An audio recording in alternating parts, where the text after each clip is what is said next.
কৃষ্ণ বিড়ালের অভিশাপ। পর্ব ১। অদ্ভুত বিড়াল। শিউলি দেবীর একাকী জীবন। স্বামী মারা গেছেন বহু বছর আগে, ছেলেমেয়েরা বিদেশে।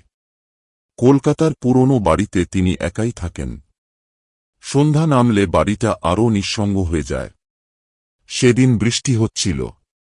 শিউলি দেবী জানলার পাশে বসে চা খাচ্ছিলেন, ঠিক তখনই একটা কালো বিড়াল দরজার সামনে এসে দাঁড়াল। ভেজা শরীর, গভীর কালো চোখ, একদৃষ্টিতে তাকিয়ে আছে তার দিকে। মনে হল বিড়ালটা যেন তাকে ডাকছে। তুমি কি ক্ষুধার্ত? শিউলি দেবী নিচু হয়ে বললেন। বিড়ালটা নড়ল না, শুধু তাকিয়ে রইল। কিছুটা অস্বস্তি হলেও তিনি ভিতরে গিয়ে এক প্লেট দুধ নিয়ে এলেন। বিড়ালটা ধীরগতিতে দুধ খেল, কিন্তু তার চোখ এক মুহূর্তের জন্য বন্ধ হল না। বিকেলের পর রাত নামল। শিউলি দেবী বিড়ালটাকে ঘরে নিয়ে এলেন।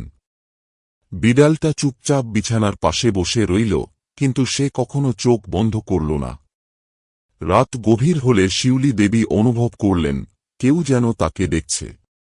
উঠে দেখলেন বিড়ালটা এখনো তাকে একদৃষ্টিতে দেখছে। তিনি ফিসফিস করে বললেন, তুমি কখনো চোখ বন্ধ করো না। বিড়ালটা কিছু বলল না, কিন্তু তার কালো চোখে অদ্ভুত কিছু ছিল, যেন সে সবকিছু জানে, সবকিছু দেখে।